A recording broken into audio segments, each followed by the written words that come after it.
Good news po ang pag-usapan natin ngayon sa mga nagmamahal sa mga Duterte, lalo na kay dating President Rodrigo Roa Duterte. Ito ang Tatay Digong, Romeres back na, palaban na, napuno na ang salop. Dahil magsisimula na siyang mag-file ng kaso sa mga kongresista na walang respeto. Walang puros panggigipit. Una, nag-announce na siya si Trillanes pinakakasuhan. Ngayon, isang kongresista, si Congresswoman Jerbel Abanilla Reyes Luestro. Ito naman ang kakasuhan ni Pangulong Duterte. Ito, may post si Jay Sonsa, no? Basahin natin. Former President Rodrigo Roa Duterte is set to file disbarment case versus Attorney Jerbel Abanilla Reyes Luestro. Ito yung kongresista na nag-interpellate kay PRRD doon sa Quadcom na ang tagal na kita mo talaga nakakainis yung kanyang pagtatanong. Akala niya kayang-kaya niya si PRRD. Abogada versus abogado. Wala. Malayo pa sa kalingkingan ni PRRD itong kongresista na ito. So, bakit siya sasampahan ng disbarment case? Okay, ito. Nauna nito inamin ng abogada na itinago niya ang kanyang asawang mayor sa isang bayan sa Batangas na pinaghahanap ng mga alagad ng batas sa bisa ng isang warrant of arrest. In public, inamin niya, I think sa isang hearing ba, basta maraming nakapanood. It's an evidence. Pag-amin, tinago niya. Believe, una kong narinig ito sa vlog ni Fair Lady Maharlika. Inamin niya itinago. So, very basic yun eh. Pinaghahanap ng alagad ng batas, mayor, itinago mo. Di, talagang pupulutin ka ngayon sa kangkungan. So, anong masasabi nyo itong balitang ito? Basahin natin ang mga comments, ano? Daming natuwa. Okay. Una, si General Orlando De Leon. Sabi niya, yes! Go for it! Pati yung kay Trillanes. Itutuloy. So, dalawa na. So, si Danny Luis Eva Gabrito. Sabi niya, oo, inamin talaga niya yan na itinago ang kanyang mister. Harboring a criminal is punishable by law.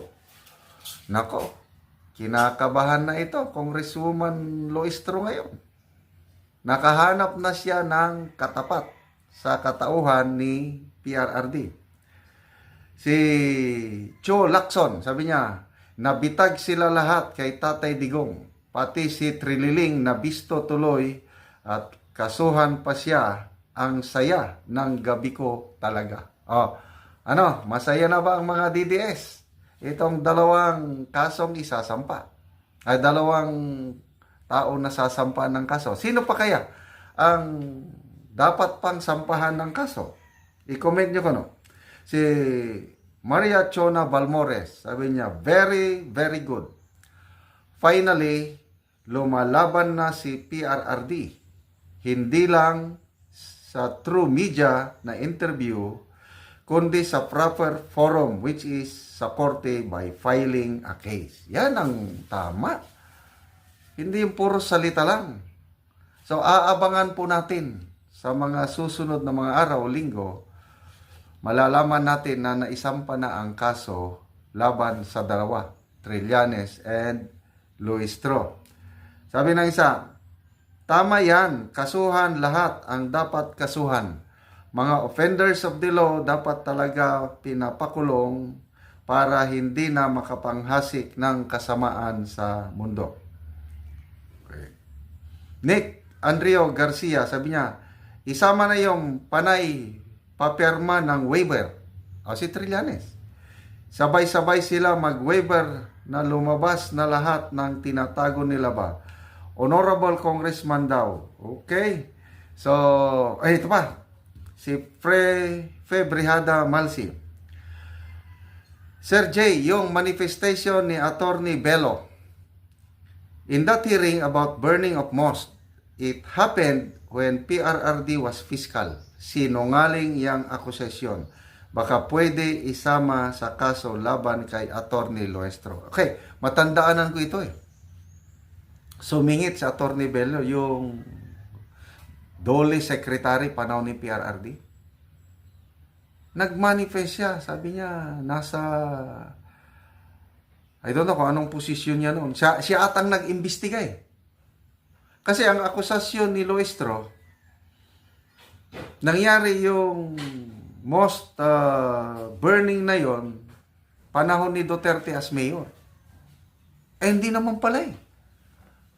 Saksi si Attorney Bello dahil siya ang nag-imbestiga na fiscal pa si PRRD nung panahon yun. So, mali ang data ni Luistro. Akusasyon yun. I don't know kung mahulog ba yan libel o ano. Basta kasinungalingan. Kaya pasalamat tayo kay Attorney Silvestre Bello na tumayo at sinet ang record straight na hindi pa mayor si PRRD nung panahon yun, yung burning.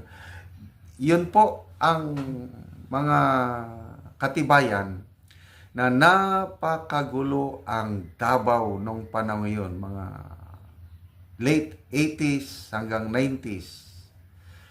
Talagang napakagulo ang Davao City. At ako, saksi ako niyan dahil na-assign ako Mindanao 1985 sa Caraga Region. Malapit lang kami sa Davao. Balitang-balita namin yung ano.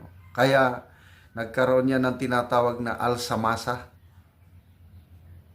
Ang mga tao, dahil napuno na sila sa mga abuso ng mga makakaliwa, yun, nagkahiusa, nagkaisa, nag-alsa, lumaban na. Tama-tama, dumating ang isang matapang na mayor plus military, yung na-assign na mga military units yan.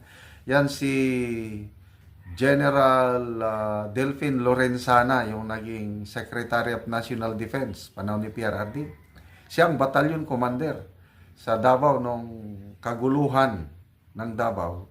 Kaya doon nakita ni then Mayor Duterte kung gaano ang suporta ng Army, si Colonel Lorenzana pa noon. Kaya ginawa niyang Secretary of National Defense. So, ito na.